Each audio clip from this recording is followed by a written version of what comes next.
Back in 1999, the world was a very different place, and data centers were just about to make an impact in the digital economy. One of the first women to find out what that impact was about to be was Nicola Hayes, founder of Andrastra Consulting, who joins me now to talk about the African market specifically. Nicola, thanks a lot for talking to me again. Is Africa the final digital frontier of the global economy? Absolutely. I mean, we've been talking about Africa as a growth market for, over 10 years, 8 years, 5 years. It's been incredibly slow in terms of growth. It's not met the growth projections that were projected, but now we're finally starting to see it happening. And it's going to be an exciting time over the next few years. That's not to say there aren't problems, but those problems, hopefully, with the investment that's coming in both internally and externally, in the underlying infrastructure as well as the data center market, the uptake in cloud services, we will see certain countries across the African continent start to achieve the forecasted growth over the next 5 years. Okay. When we look into those projections and forecasts, something very interesting is most of them have failed over the years, and that's due to some lack of transparency, according to your presentation this morning.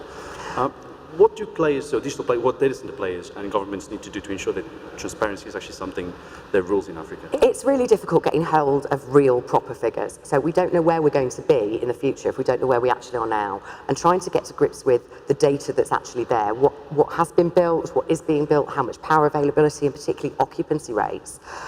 Not being able to get hold of that data in the first place makes forecasting very difficult, but of course the operators want those forecasts as well. So feeding that information into the analyst community would make everybody's lives a lot easier and would actually fuel investment into the area, which is badly needed. There's also the problem that you get a lot of reports out and a lot of forecasts from people who don't understand the industry very much. And so there's double counting. There's a lack of understanding about the demand drivers. So going and finding data from a source that deals specifically with this industry makes far more sense than going to a general research agency. But the problem's across the board, and it's not just in Africa, it is worldwide.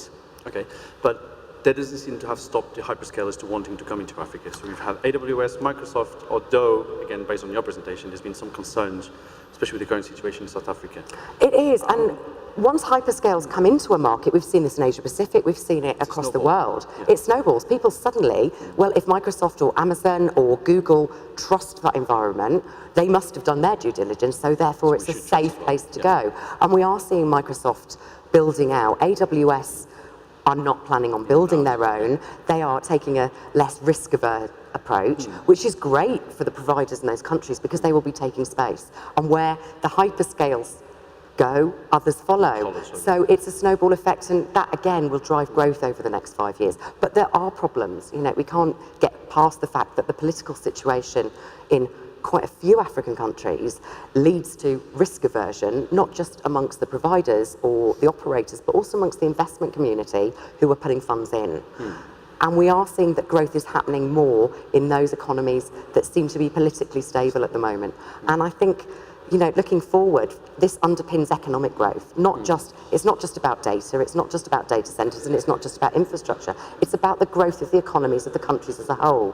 And I think governments in particular need to help with gaining the trust of the international investment community and the international providers in order to grow their economies. So what can the industry do to help grow that trust?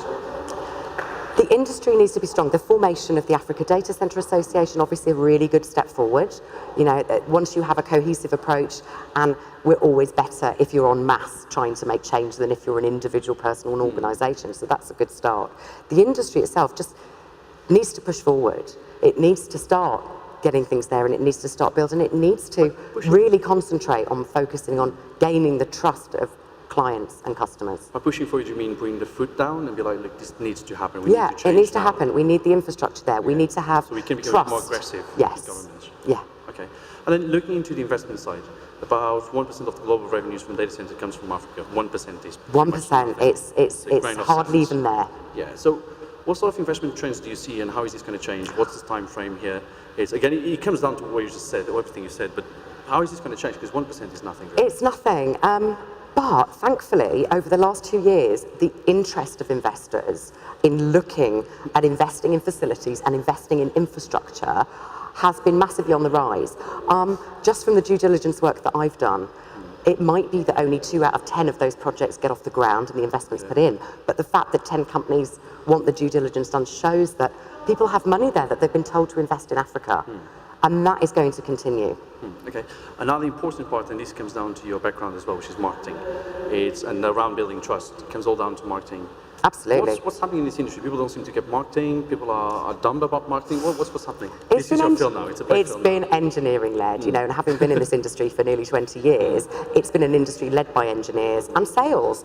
And it's taken a long time for even the mature markets to get to grips with the fact that when a market matures, the only differentiator between yourselves and the next competing company is in your marketing and your positioning. Companies like Equinix have done this very, very well, which has led to their strong brand, and that has led to the people trusting in them. Some of the interviews I've conducted with purchasers of co-location space, they will choose an Equinix purely on the strength of that brand. Operators in Africa, where there is a huge amount of lack of trust across the region, it becomes even more important. You have got to spend money, and it's investing in marketing. It's not money that's spent for no reason. It will pay dividends. And at the moment when you don't have the likes of the Interactions, the Equinixes and the digital realties here on the continent, now is the time to start establishing strong brands and making sure that you are well set up for actually doing that. Okay. Then from a marketing strategy perspective, if you were a data center player in Africa, what would be the first 3 things that you would do? Oh gosh, your messaging, one, you'd have a strategy. And you'd be really surprised at there's sales strategies, there's overall business strategies, but very few co-location providers, certainly those in emerging markets, actually have a marketing strategy. It sort of comes as last. It's seen as a cost basis rather than an investment. So having a strategy would be the first thing. Second would be knowing your target audience and making sure that your messaging is actually attracting not just the people that are looking at your facility, but also up to the CFO level and up to the CEO level. Being really strategic about that. And living your brand. And then we are at Data Cloud Africa 2018. It's the first edition. We're doing this here. We'll be back next year. What do you expect in the next 12 months to happen in the African data center space? I think a challenge and opportunity, something.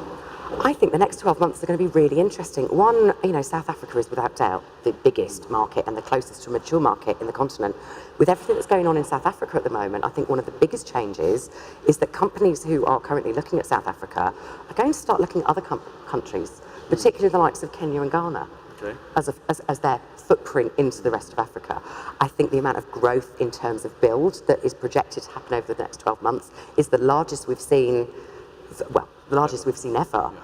So I think this time next year, the landscape will look very different. I don't think the countries that at the moment have very little infrastructure, we're not going to see growth in those markets. But in the top 5 or 6 markets, we will see phenomenal growth over 11 to 25% CAGR over the next 12 months. Can we see the appearance of new brands? I would like to think so. Okay. And the interest of the big hyperscalers? The big co-locators? The big co-location, I suspect they have all got plans for what to do, but they've not quite sorted them out yet. In 24 months? In 24 months, I think we will see at least one of the international providers with a large footprint on Africa. Okay. We'll go to names at another time. Okay, Nicola, thanks a lot for talking to me. Thank you. Don't forget you can follow Data Economy on Twitter, LinkedIn, and Facebook, and also visit the website on www.data-economy.com.